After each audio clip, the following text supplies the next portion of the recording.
Bueno, y comenzamos hoy con todo este tema del Poder Judicial, con los distintos casos que se están conociendo, ¿no? Esto el Poder Judicial, la gravedad institucional que estamos viviendo hoy en día con estos fallos arbitrarios, ¿no? Y que tienen un trasfondo bastante turbio. Rodrigo, ¿qué pensás vos? Bueno, lo que estamos sabiendo acá, viendo en la República Argentina, es que el Poder Judicial en realidad reemplazó al partido militar. Ahora hay un partido judicial que probablemente responda, acá si vemos nombres, quizás se repitan nombres con el partido militar, y que en el fondo estos partidos, militar y judicial, son el mascarón de proa del poder real de la Argentina. Entonces, la República en Argentina, en un momento institucional de su vida, vio al partido militar como la corporación máxima que regenteaba nuestros destinos durante 50 años. Obviamente en un momento eso no pudo seguir más, no solamente en Argentina, sino en el resto de América Latina, pero fue reemplazado rápidamente por el Poder Judicial, que hasta da más ventajas que el partido militar. Porque el partido militar obviamente trabaja sobre el hecho, sobre la fuerza, pero a largo plazo la gente quiere, aunque sea una leve pátina de legalidad, un juez, un señor con todo, un martillo, y entonces el partido judicial es ideal, porque ve una persona con un lenguaje que la mayoría de las personas no entiende, un señor serio, traje y corbata, uno los ve y dice, ah, bueno, esta persona está diciendo la verdad, es muy lógico lo que me dice. Y en realidad son operadores de este poder real, son una institución de la República que hace muchos años está trabajando en contra de la República. Eso tiene que quedar claro. Se ha tomado estratégicamente algunos lugares del Poder Judicial Federal, en Capital, en la Corte, para trabar sistemáticamente todas las medidas que puedan ir en contra de este poder real. A modo de ejemplo, por ejemplo, 47 millones de ciudadanos argentinos tenemos que pagar los impuestos que dice la ley del Congreso. Pero, por ejemplo, si yo soy una persona del poder real, voy a un juez, pido una medida cautelaria, a lo mejor ese impuesto por un tiempo no lo pago por siempre, como el diario La Nación, o necesito dólares para traer un bien suntuoso, un auto deportivo, nosotros podríamos comprar $200. Este señor consigue dólares oficiales, muchísimos, para comprar su auto deportivo, en buena hora, ¿no? Pero digamos, para que vea que existen dos mundos, y que existe un mundo del poder legislativo para los ciudadanos comunes y un mundo de la cautelar del poder judicial para el poder real. Y yendo a Santa Fe, para decir que esto está en todos lados, tenemos un Ministerio Público de la Acusación que está siempre al borde del alzamiento de la sedición. O sea, un Ministerio Público que a veces se concibe como más importante que el resto de los poderes, más importante que la legislatura provincial, que siempre es muy discutida, pero llega un momento que yo siempre pongo en la balanza, digo, entre un legislador elegido por el pueblo con todos los defectos, podríamos hablar uno por uno de los legisladores, y miembros del Ministerio Público elegidos por la legislatura que solamente los conocen sus amigos, o nosotros, Antonella y Masuccini, porque trabajamos, creo que no hay duda cuál es el poder político, el poder importante, la legislatura. Sin embargo, en Santa Fe tenemos un diseño institucional extrañísimo que hace que un grupo de muchachos y chicas que se conocen solo ellos quieran tener un gran poder sobre la vida de los ciudadanos santafesinos. Y tiene que ver con esa imagen del Poder Judicial que se ha construido como un poder que está por encima de los poderes de la República. Lo que es una locura, y quiero decir que eso en los Estados Unidos de ninguna manera se les ocurre a ellos pensar así. En definitiva, todas estas cuestiones no están ajustadas a derecho. No. No se decide en base a lo que dice la ley, sino en base a intereses de estos grupos de poder que mandan a los... No hablemos del Poder Judicial en su conjunto, ¿no?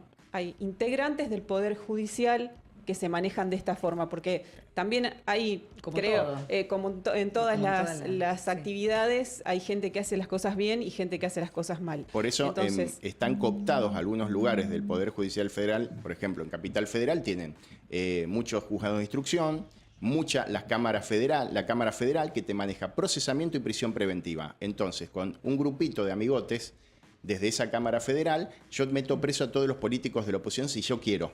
O claro, los proceso y tengo esto abierto ad eternum y nunca lo elevo a juicio. Entonces salen todas las tapas de los medios Massuccini procesado, un ejemplo. Sí. En la Cámara de Casación te confirmo las condenas, te puedo confirmar cualquier estupidez y la Corte ni hablar. Sí, es muy estratégico, es muy acotado, pero saben ellos a dónde apuntar. El ejemplo claro es, me parece, lo que está ocurriendo sin hacer ningún tipo de bueno, cuestiones políticas, ¿no? Pero el ejemplo más claro es todos los, Cristina Fernández ha sido procesada, no fue encarcelada, no sé por qué. No, tiene no le convino a Macri en un momento. Creo que hubiese sido muy complicado sostener la paz social en si se daba esa situación, ¿no? Pero tenemos a gente del macrismo, del PRO, por ejemplo, Pepín Rodríguez Simón, prófugo de la justicia, con todo lo que se conoce que ha hecho, mismo Macri, que nunca se habló de encarcelarlo, y todo el tiempo se está pidiendo la prisión para Cristina Fernández. Es como lo que hablamos siempre de la doble vara de la justicia, y esto lo podemos trasladar también a la provincia de Santa Fe, con distintos casos, que ustedes conocen obviamente, que pueden mencionar cuáles son. Sí, yo quería agregar algo que decía Rodrigo. Esta semana salió una nota en Sin Mordaza de Herbeta, que fue elegido para presidir la Corte de Santa Fe el año que viene. Sí. Y bueno, él relata un poco el tema del poder que se le ha dado a los fiscales y el juez se convierte como un escribano. O sea, hoy el juez no controla nada, es como que lo que dice el fiscal está bien y seguimos adelante con eso hasta un juicio o hasta instancias superiores. Pero el juez se convirtió un poco en eso, en un escribano, y no en controlar realmente los derechos del imputado, que es para lo que está el juez de garantías, con un control jurisdiccional. Sí, porque ahora, bueno, que el impulso, ¿no?, de la acusación está únicamente en el fiscal. Únicamente en el fiscal, tiene todo el poder. Quien tiene todo el poder de la investigación, y bueno, eso también sin un control.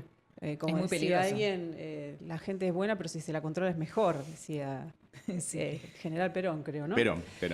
Así que, bueno, sí, es un tema complejo. Y quería mencionar sobre este tema de la justicia, que por ahí la gente no toma conciencia de lo que realmente afectan las decisiones judiciales en la vida cotidiana de las personas.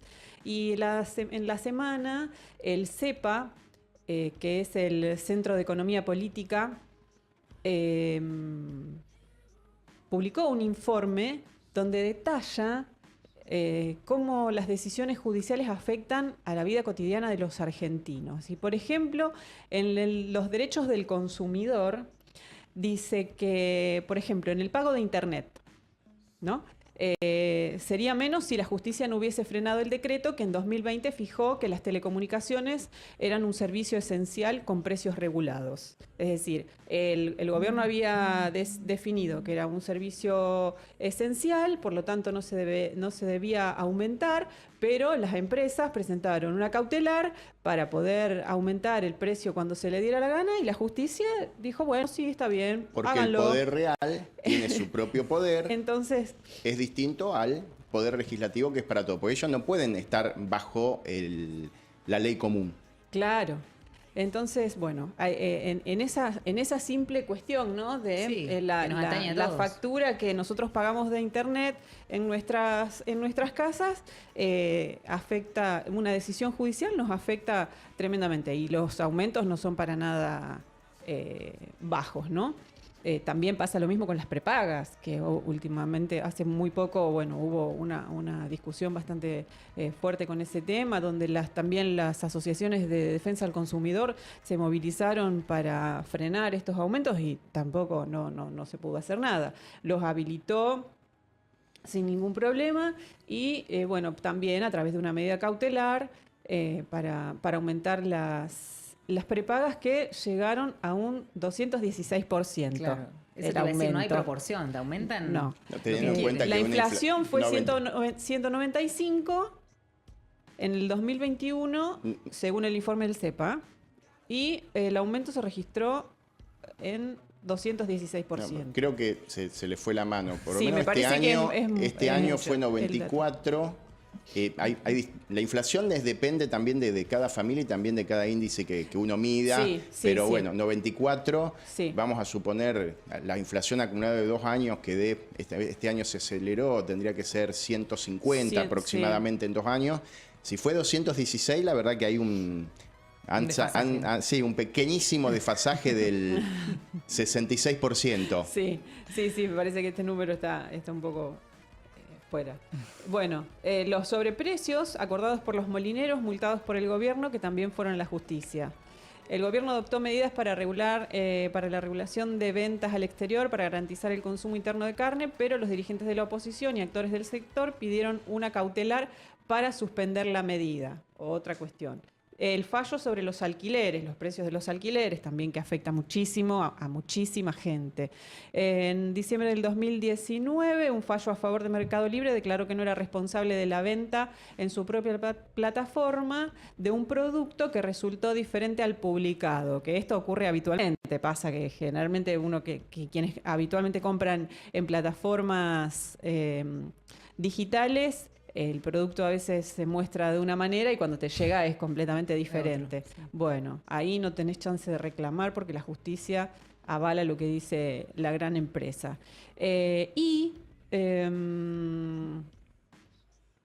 Bueno, también el juez federal Pablo Caicials, que es el que está cuestionado ahora por haber viajado también a Lago Escondido en enero del 2017, avaló aumentos del 375% en la factura de agua en Cava y en 18 municipios del conurbano bonaerense.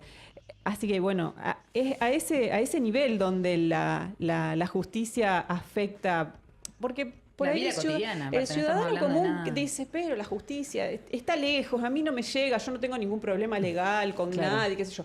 Pero es de esta forma que te afecta al bolsillo, igual que mucha gente que te dice, yo la política no me importa, no me interesa, pero la política maneja tu vida, entonces es importante. A la política le interesan las personas, ese es el problema. Sin ninguna duda, sin ninguna duda.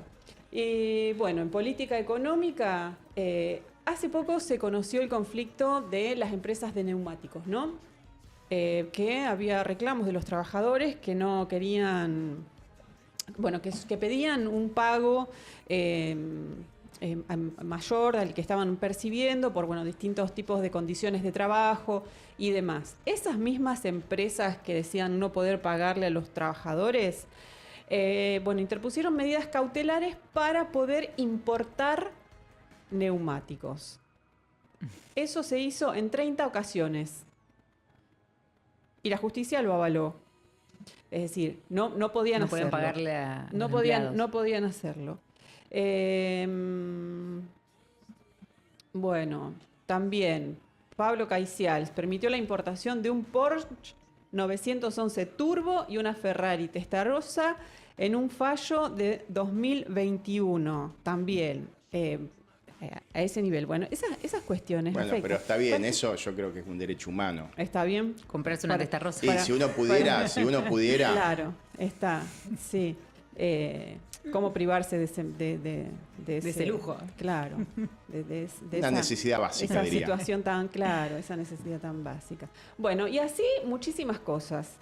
También en el derecho a la salud, la defensa de las grandes empresas, limitaron a la FIP a exigir planificación fiscal a los contadores y abogados de las empresas, a diferencia de lo que sucede en la mayoría de los países, con el objetivo de evitar que informen dónde tienen sus inversiones. Caicials fue quien decidió que no se aplique la resolución 4838, que es la que las empresas tienen que dar explicaciones de dónde están sus bienes, ¿no?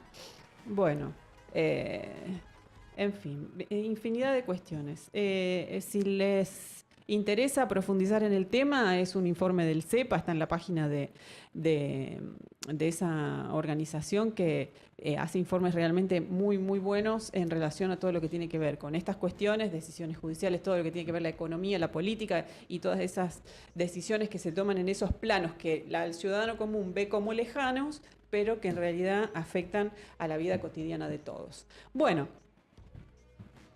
seguimos. Vamos a meternos, salir un poco de este tema, que era un poco, queríamos hablar de la cuestión del Poder Judicial y la situación en la que se encuentra el país en este sentido.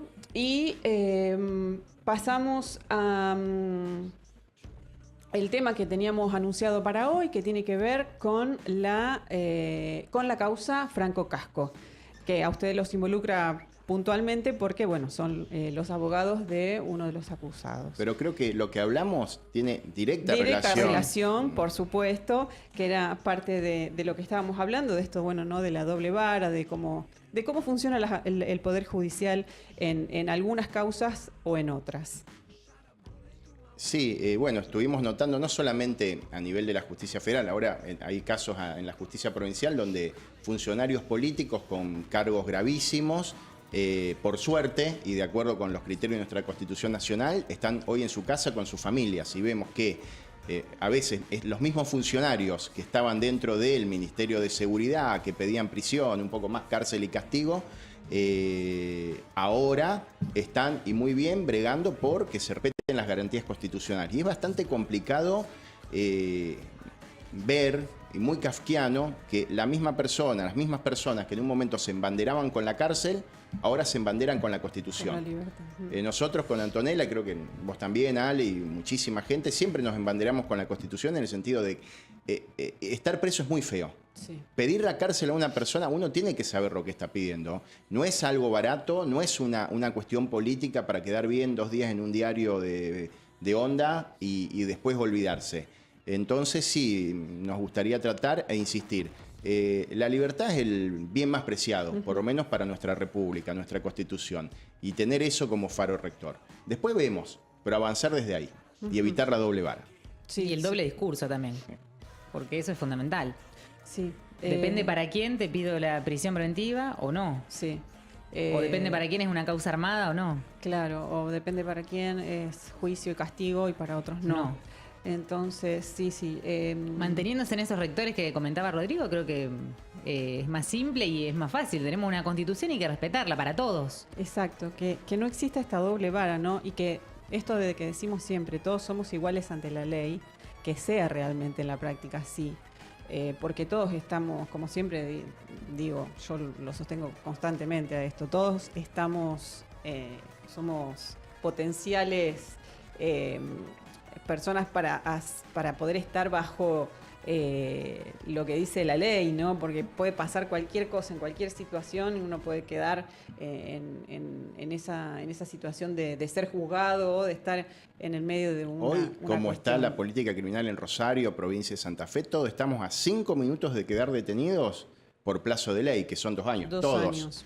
todos. No hay casi ningún ciudadano que no puede estar porque, volviendo al tema del MPA que está alzado contra las instituciones, se lanzan 50 órdenes de allanamiento que un juez firma sin saber, sin pedir ninguna explicación, porque es así, porque lo tiene que firmar, porque si no dice no, se está oponiendo a la política, a la investigación, y pueden llegar a la casa de cualquiera, se pueden llevar a cualquiera, te detienen, te llevan todos los celulares, computadoras, se pierden, no te los devuelven. O sea, esto es lo más tonto, pero sí, para que vos te ubiques lo que te puede pasar, podés quedar detenido. Si uno no se explica bien o si el fiscal de turno no le parece muy claro lo tuyo, por cualquier cosa, confusión, estás preso y no vas a salir, porque hay una política criminal de estar preso en Santa Fe. Eso tiene que quedar claro.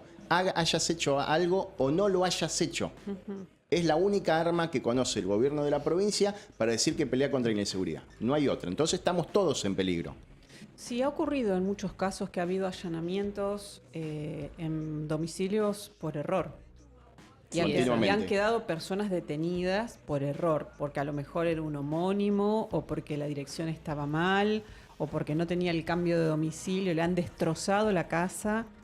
Y han detenido personas que no tenían nada que ver. Muy mal. Bueno, esto ha pasado cuando estaban buscando al famoso sindicalista Barrio Nuevo, entraron a la casa de un matrimonio mayor, con amenazas de muerte. Fue al parecer algo espantoso, amenazas de muerte a las personas mayores de edad. Pero esto se da, en ese caso fue un error, porque era el domicilio antiguo de esta persona. Pero esto se da porque la investigación policial que toma la fiscalía puede ser de, como dicen, datos de calle. Datos de calle puede ser o inventado o un marginal que te diga algo.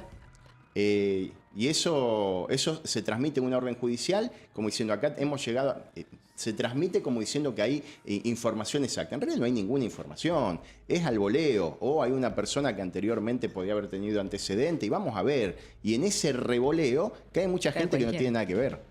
Y hoy también se está utilizando mucho esto de detener para después investigar, y no al revés. Claro. En realidad, una persona, o la fiscalía, tiene que investigar y después detener cuando tiene los elementos. Y hoy se ve al revés, se detiene por las dudas cualquiera y después se investiga después con vemos. esa persona presa. Claro. Y eso es lo grave, y bueno, y así en ese sentido también así están las cárceles, porque están totalmente Atestadas. rebalsadas de personas. Sí. Y lo que se suele ver en las investigaciones, no sé si ustedes lo detectan también, lo que a mí me parece que ocurre en las investigaciones es que se crea una teoría, se concibe una teoría de un caso y después se trata de encajar distintas cosas para que, bueno, a ver si podemos armar más o menos. El caso Casco. No al revés, No. no sino investigar distintas líneas para ver cuál es la correcta, sino no. Bueno, me parece que es esto y vamos a buscar a ver qué podemos meter acá para que resulte todo que cierre esa teoría, ¿no? Perdiendo muchas veces también el deber de objetividad que tiene que tener el fiscal. Exacto. En este caso, en el caso Casco, bueno, se dio así. Fueron tratando de encajar a su teoría distintas piezas que no encajaron y hasta ahora no están encajando. Con una desesperación digna de mejor causa realmente. Porque era algo, insisto, esto lo repetimos, pero como dice Mirta, el público siempre se renueva. No había realmente ningún elemento objetivo para que esa causa comenzase. Era simplemente el deseo de muchas personas, incluso hoy uno de ellos imputado, que quería que la policía fuera responsable, hizo todo lo posible para que haya responsables policiales en esta causa. Bueno, vamos a la tanda. Ahí el operando controles Laureano García Vega. Ya vamos a la tanda y después sí, ya nos metemos de lleno con el caso Casco.